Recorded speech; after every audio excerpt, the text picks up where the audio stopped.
Hello everyone, this is me Shalini. Welcome to the legal lens. I just hope कि आपकी exam की preparation बहुत अच्छी चल रही होगी। और घटना चक्र की रिवीजन सीरीज़ में हम ऑलरेडी एंशिएंट हिस्ट्री का जो पार्ट है उसको थियरी एज वेल एज उसका जो एमसीक्यू वाला पार्ट है जो प्रीवियस ईयर में पूछे गए हैं उनको हम डिस्कस कर चुके हैं। आज की इस वीडियो में हम दिल्ली सल्तनत, जो कि आपका मेडाइवल हिस्ट्री का पार्ट है, दिल्ली सल्तनत में गुलाम वंश से आज स्टार्ट करने वाले हैं। वन बाय वन हम सारे ही टॉपिक्स को मेडाइवल हिस्ट्री को रीड करेंगे और देन फिर फर्दर हम जो इससे रिलेटेड एमसीक्यू क्वेश्चंस पूछे गए हैं प्रीवियस एग्जाम्स में उनको भी डील करेंगे। तो आज का हमारा टॉपिक होने वाला है दिल्ली सल्तनत, जिसमें हम आज पढ़ने वाले हैं गुलाम वंश के बारे में। कुछ इंपॉर्टेंट पॉइंटर्स जो गुलाम वंश के बारे में आपको पता होना चाहिए। देन फिर हम आते हैं क्वेश्चन पे कि यहाँ से क्या क्वेश्चन बन सकते हैं प्रोबेबल और क्या पूछा जा सकता है। तो सबसे पहले अगर कार्यकाल की बात करेंगे दिल्ली सल्तनत में गुलाम वंश के सुल्तानों का अगर काल की बात करेंगे तो 1206 से लेके 1290 तक का जो दिल्ली सल्तनत का काल था वो गुलाम वंशों के नाम से विख्यात है। तो ध्यान रखिएगा। स्टार्ट करते हैं हम डिस्कशन। 1206 से 1290 तक दिल्ली सल्तनत के सुल्तान गुलाम वंश के सुल्तानों के नाम से विख्यात हुए। और इसका संस्थापक कौन था? गुलाम वंश का संस्थापक, ध्यान रखिएगा, कुतुबुद्दीन ऐबक था। ठीक है।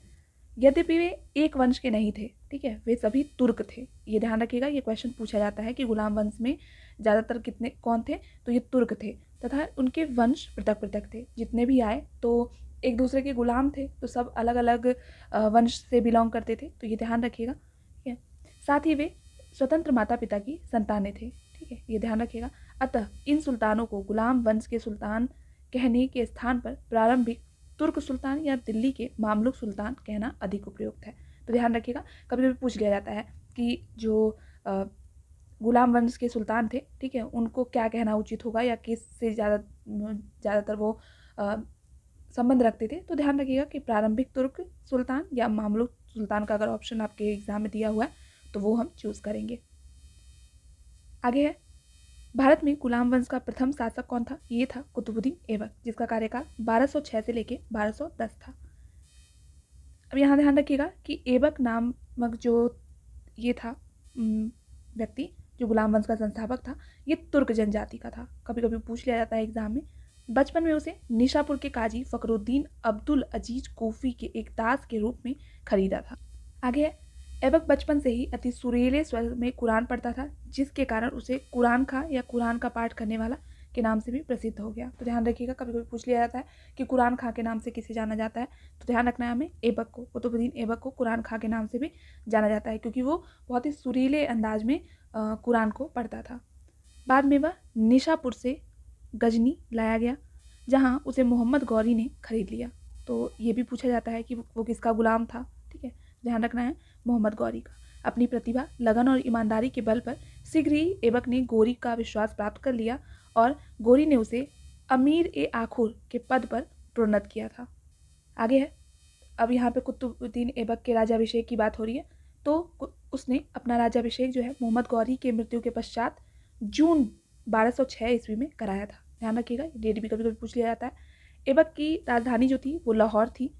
ऐबक ने कभी सुल्तान की उपाधि धारण नहीं की थी, ध्यान रखिएगा। उसने केवल मलिक या सिपाह सलार की जो पदावधियाँ हैं उनको रख के अपने आप को संतुष्ट रखा। ठीक है। फिर आते हैं, गौरी के उत्तराधिकारी गयासुद्दीन महमूद से मुक्ति पत्र प्राप्त करने के बाद 1208 में ऐबक को दास्ता से मुक्ति मिली और अपनी उदारता के कारण कुतुबुद्दीन ऐबक इतना अधिक धन दान करता था कि उसे लाख बख्श या लाखों का दान करने वाला के नाम से भी पुकारा जाता था। ये ध्यान रखिएगा। ऐबक ने दिल्ली में कुव्वतुल इस्लाम मस्जिद और अजमेर में 2.5 दिन का झोपड़ा नामक मस्जिदों का निर्माण कराया था। तो यहाँ से देखिए किस तरीके से क्वेश्चन बनता है। एक तो पूछा जाता है कि कुव्वतुल इस्लाम मस्जिद या जो 2.5 दिन का झोपड़ा है ये कहाँ कहाँ स्थित है, तो ध्यान रखिएगा, एक दिल्ली में है और एक अजमेर में है।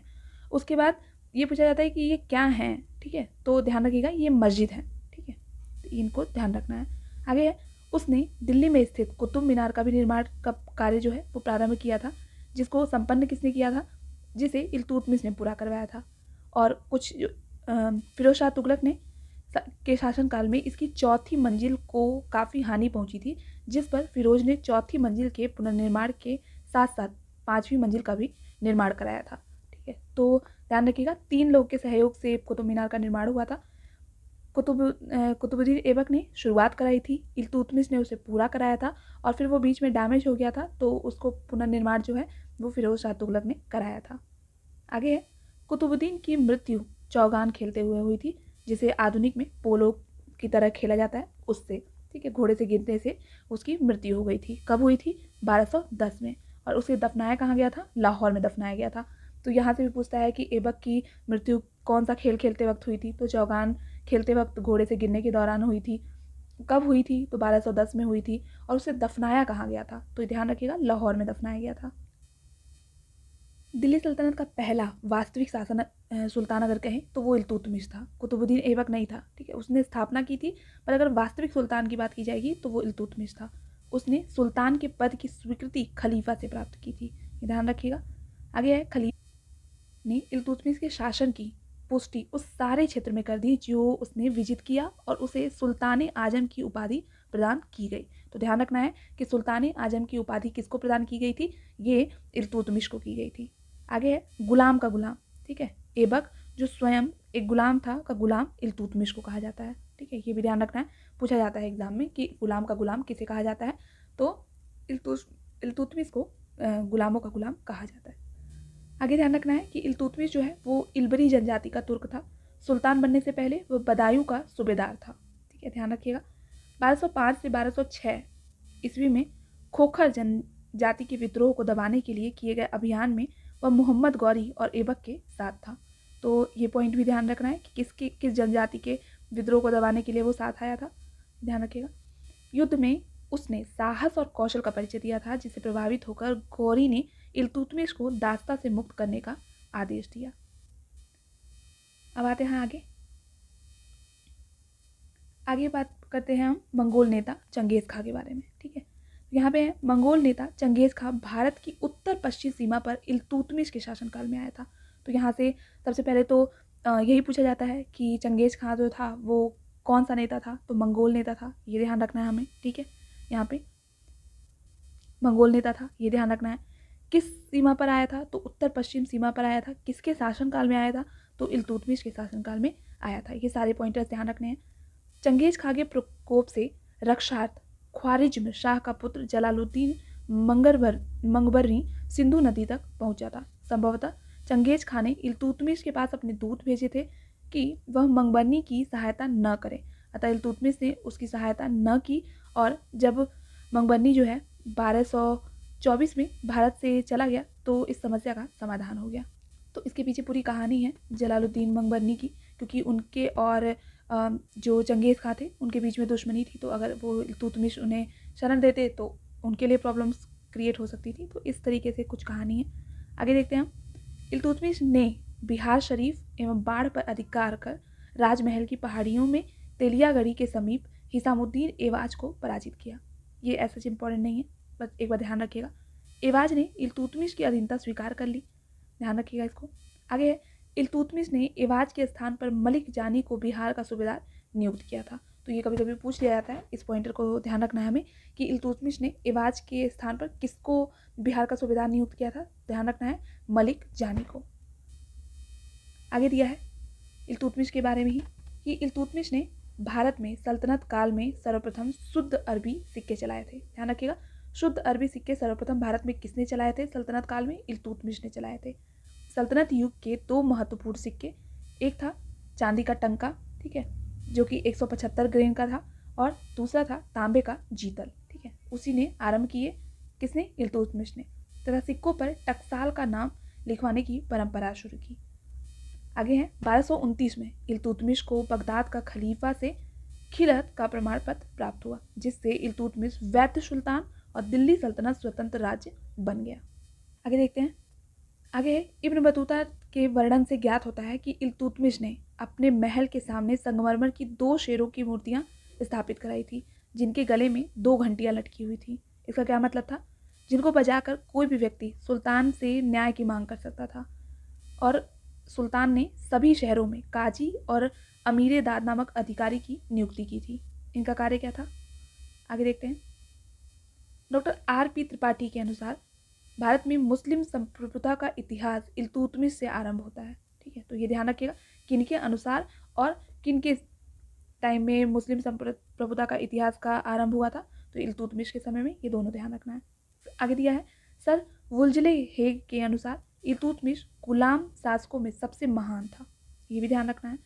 डॉक्टर ईश्वरी प्रसाद के अनुसार इल्तुतमिश निसंदेह गुलाम वंश का वास्तविक संस्थापक था। तो कभी कभी यहाँ पे पूछ लिया जाता है कि कौन सा तथ्य किसने कहा था, तो इसको ध्यान रखना है, उनके नाम ध्यान रखिएगा। आगे है मध्यकालीन भारत की प्रथम महिला शासिका रजिया सुल्तान 1236 से लेकर 1240 थी। ये इल्तुतमिश की पुत्री थी। ध्यान रखिएगा कि ये क्वेश्चन रिपीटेडली लगभग हर एग्जाम में पूछा जाता है, क्योंकि ये एकमात्र और प्रथम महिला थी जो शासिका थी। इनका नाम था रजिया सुल्तान। ये इल्तुतमिश की पुत्री थी। इनका कार्यकाल कब से कब तक था, तो 1236 से 40 तक था।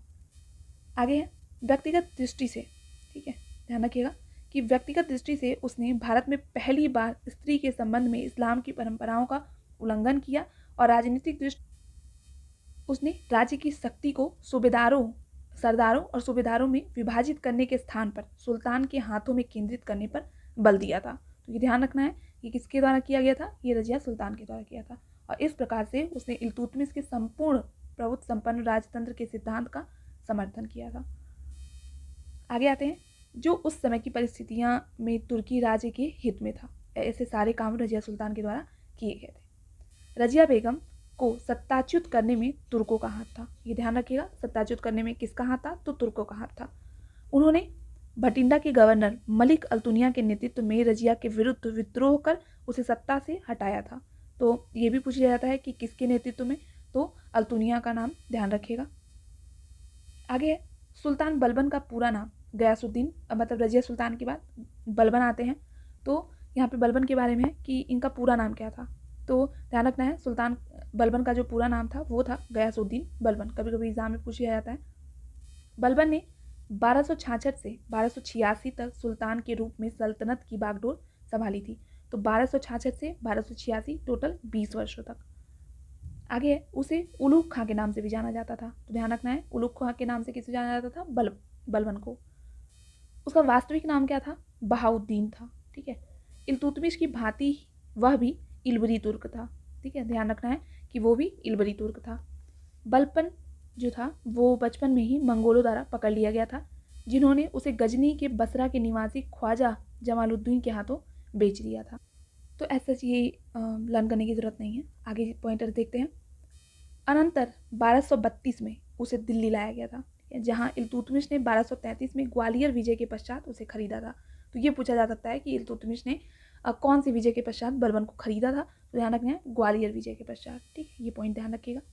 उसकी योग्यता से प्रभावित होकर इल्तुतमिश ने उसे खसदार का पद दिया था और रजिया के काल में वो अमीर शिकार के पद पर पहुंच गया। आगे दिया है कि रजिया के विरुद्ध षड्यंत्र में उसने तुर्की सरदारों का साथ दिया था। ध्यान रखिएगा कि सबसे ज़्यादा साथ किसने दिया था, तो बलबन ने ही दिया था, क्योंकि उसे खुद भी राजा बनना था। आगे है फलस्वरूप बहराम शाह के सुल्तान बनने के बाद उसे अमीर आखुर का पद मिल गया था। अब आगे दिया है कि बदरुद्दीन रूमी की कृपा से उसे रेवाड़ी का जागीर मिली और मसूद शाह को सुल्तान बनाने में उसने तुर्की अमीरों का भी साथ दिया था, जिसके फलस्वरूप उसे हासी की सूबेदारी दी गई और 1249 ईस्वी में बलबन ने अपनी पुत्री हुजैदा का विवाह सुल्तान नसरुद्दीन से किया और इस अवसर पे इसे उलूग खां की उपाधि दी गई थी या नायबे ममलिकात का पद दिया गया। ठीक है, तो 1266 में बलबन दिल्ली की राजगद्दी पर आसीन हुआ था। ये पूछ लिया जाता है कि बलबन कब दिल्ली की राजगद्दी पर आसीन हुआ था। ध्यान रखना है, ईयर 1266। अब आगे देखते हैं। बलबन के विषय में कहा गया है कि उसने रक्त और लौह की नीति अपनाई थी। ये रिपीटेडली आपने अगर प्रीवियस ईयर देखा होगा तो ये रिपीटेडली पूछा जाता है कि रक्त और लौह की नीति किससे संबंधित है या किसके द्वारा दी गई थी, तो ये बलबन का नाम आता है। बलबन के राजत्व सिद्धांत की दो प्रमुख विशेषताएं थी। पहला था सुल्तान का पद ईश्वर के द्वारा प्रदत्त होता है और द्वितीय था सुल्तान का निरंकुश होना आवश्यक है। आगे दिया है कि बलबन ने फारस के लोक प्रचलित वीरों से प्रेरणा लेकर अपना राजनीतिक आदर्श निर्मित किया। उनका अनुकरण करते हुए उसने राजत्व की प्रतिष्ठा को उच्च सम्मान दिलाने का प्रयत्न किया था। राजा को धरती पर ईश्वर का प्रतिनिधि, जिसे कि नियामत खुदाई कहते हैं, वो माना गया था। ये किसके समय में माना गया था, बलबन के समय में। उसके अनुसार मान मर्यादा में केवल पैगंबर के बाद था। ठीक है, वो अपने आप को मान मर्यादा में पैगंबर के बाद समझता था। राजा जिल्ले अल्लाह या जिल्ले इलाही अर्थात ईश्वर का प्रतिबिंब है, ये बलबन का कहना था।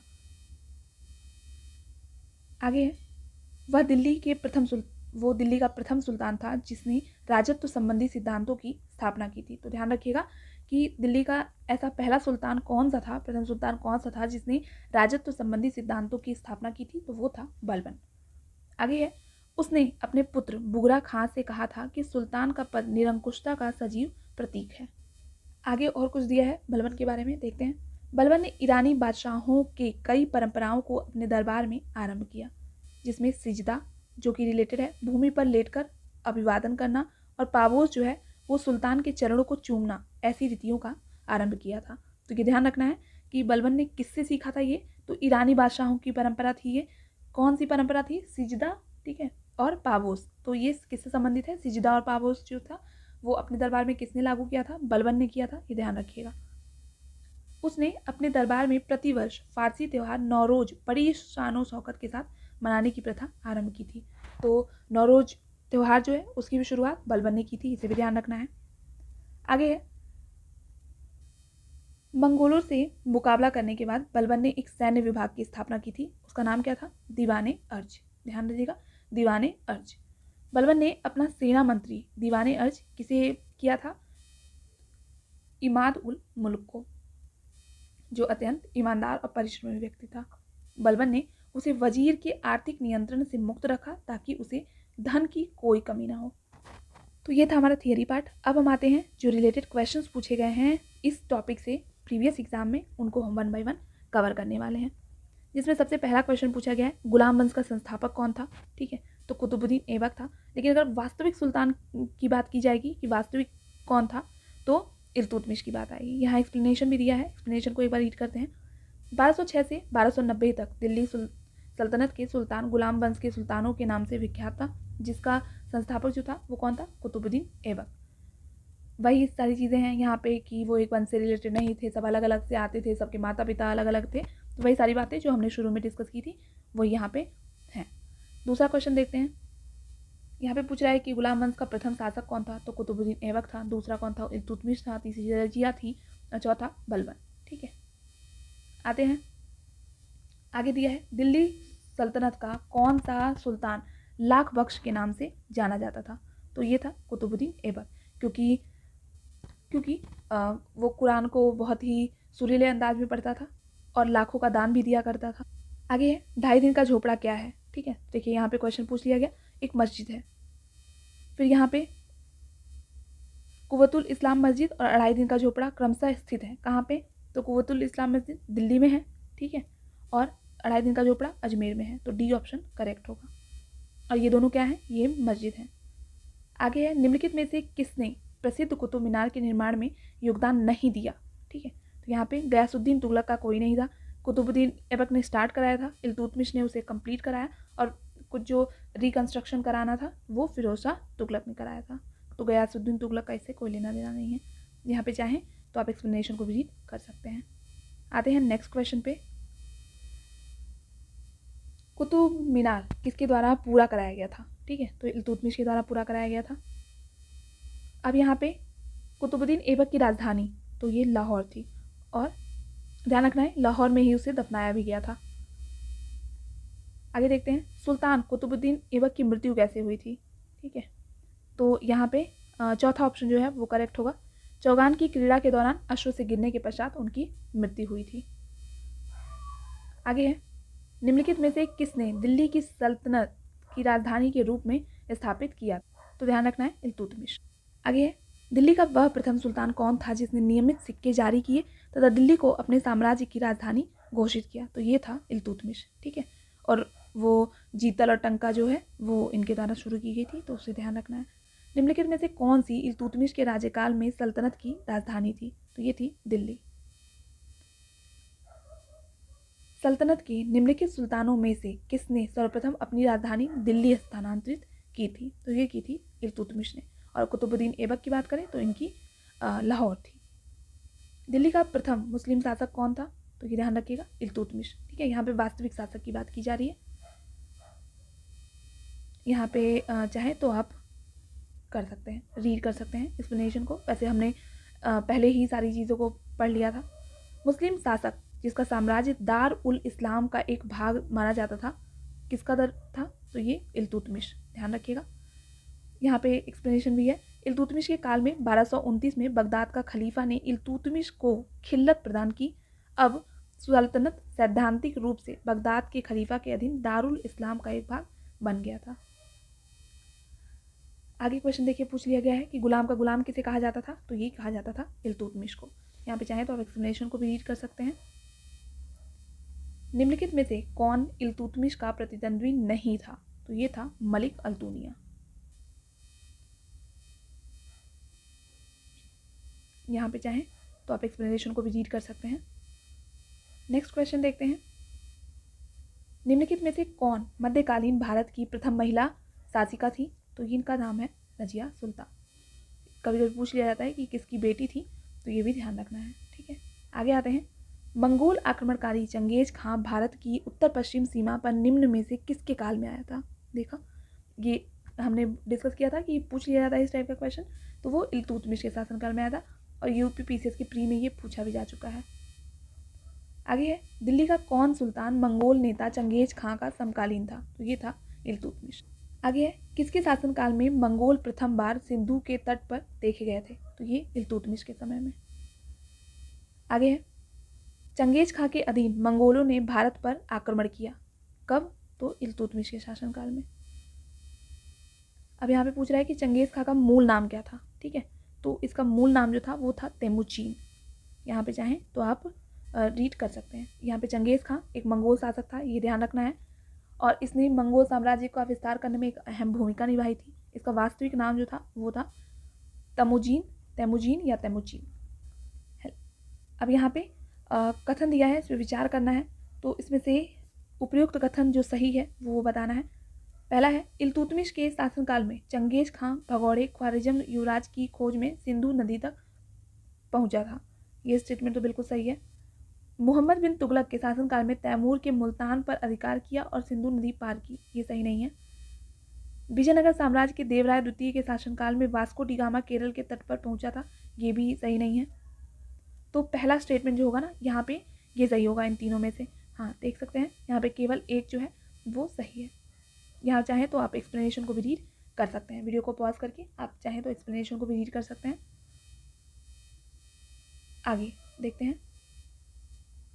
इल्तुतमिश ने बिहार में अपना प्रथम सूबेदार किसे नियुक्त किया था? मलिक जानी को।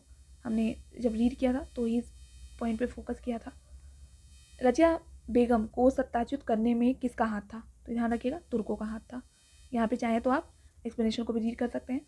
रजिया बेगम को सत्याच्युत करने में तुर्कों का हाथ था। उन्होंने भटिंडा के गवर्नर मलिक अल्तुनिया के नेतृत्व में रजिया के विरुद्ध विद्रोह कर उसे सत्ता से हटाया था। आगे है, दिल्ली के सुल्तान बलबन का पूरा नाम क्या था? तो ये था गयासुद्दीन बलबन। ठीक है, यहाँ पे चाहें तो आप एक्सप्लेनेशन को भी रीड कर सकते हैं। अब यहाँ पे देखिए, पूछा जा रहा है कि दिल्ली के किस सुल्तान के विषय में कहा गया है कि उसने रक्त और लौह की नीति अपनाई थी? तो ये बलबन। अब यहाँ पे चाहें तो आप एक्सप्लेनेशन को भी रीड कर सकते हैं। ठीक है, वही सेम क्वेश्चन यहाँ पे भी है कि बलबन ने रक्त और लौह की नीति अपनाई थी। अब यहाँ पे स्टेटमेंट दिया हुआ है, तो स्टेटमेंट एंड रीज़न है, इसमें से सही ऑप्शन को चूज़ करना है। कथन दिया है कि बलबन ने अपने शासनकाल को शक्तिशाली बनाया और सारी सत्ता अपने हाथों में केंद्रित की, ये तो सही है। दूसरा क्या है कि वह उत्तर पश्चिम सीमा को मंगोल आक्रमण से सुरक्षित करना चाहता था, तो इसका इससे कोई लेना देना नहीं है इस पॉइंट का। तो हमारा ऑप्शन जो होगा कि ए सही तो है, बट आर इसकी जो है, मतलब दोनों अपनी जगह पे सही हैं, बट जो ए है उसकी समुचित व्याख्या आर नहीं है। ठीक है, तो ये ध्यान रख। आगे है, अपनी शक्ति को समेकित करने के बाद बलबन ने भव्य उपाधि धारण की, किसकी? तो जिले इलाही की। ठीक है, बलबन ने जिले इलाही की उपाधि धारण की थी। यहाँ पे चाहें तो आप एक्सप्लेनेशन को भी रीड कर सकते हैं। अब यहाँ पे दिया है, वह प्रथम मुस्लिम शासक कौन था जिसने शासन के सिद्धांत थियरी ऑफ किंगशिप को राजाओं के ईश्वरीय अधिकार थियरी ऑफ डिवाइन राइट के समान प्रतिपादित किया था? तो ये कौन? ये था बलबन। अब यहाँ पे पूछा है कि फारसी त्यौहार नवरोज को किसने आरंभ कराया था। ये भी श्रेय इनको बलबन को जाता है। आगे है, इनमें से किसने भारत में फारसी त्यौहार नवरोज की शुरुआत की थी। बलबन ने की थी। आगे है, निम्नलिखित में से कौन सा कथन बलबन के संबंध में सही नहीं है। तो एक बार चारों स्टेटमेंट को पढ़ते हैं। इसमें है, उसने नियामत खुदाई के सिद्धांत को प्रतिपादन किया था, तो यहाँ पे ये सही है। उसने इक्तादारी व्यवस्था प्रारंभ की थी, ये सही नहीं है। इक्तादारी प्रथा जो है वो इल्तुतमिश ने शुरू की थी। ठीक है, इल्तुतमिश, इनका नाम ध्यान रखिएगा। और पहला तो सही है, दूसरा इसमें सही नहीं है, और यहाँ पे सही नहीं कथन ही पूछा जा रहा है। तीसरा पढ़ लेते हैं। तुर्काने चहलगामी का प्रभाव समाप्त किया, सही बात है। और उसने बंगाल के विद्रोह का दमन किया, ये भी सही है। ठीक है, तो इसमें कौन सा नहीं सही है। तो इक्तादारी प्रथा का जो प्रारंभ है वो बलबन ने नहीं किया था, बल्कि इल्तुतमिश ने किया था। आगे है, निम्नलिखित सुल्तानों में से किसने गढ़ मुक्तेश्वर की मस्जिद की दीवारों पर अपने शिलालेख में स्वयं को खलीफा का सहायक कहा है। तो ये कहा है बलबन ने। आगे है, तुगरिल खां ने किसके शासनकाल के दौरान विद्रोह किया था। तो ये बलबन के टाइम पे यहाँ पे दिया हुआ है। ठीक है, तुगरिल खां ने बलबन के काल में विद्रोह किया। यह विद्रोह बंगाल में अमीन खां की नियुक्ति के विरोध में हुआ था। कालांतर में बलबन के बंगाल अभियान से डरकर तुगरिल खां भाग गया। तो ये था हमारा गुलाम वंश से संबंधित। नेक्स्ट क्लास में हम खिलजी वंश को पूरी तरीके से डिस्कस करेंगे और क्वेश्चंस को देखेंगे। तो तब तक के लिए keep learning, keep shining, all the best, thank you.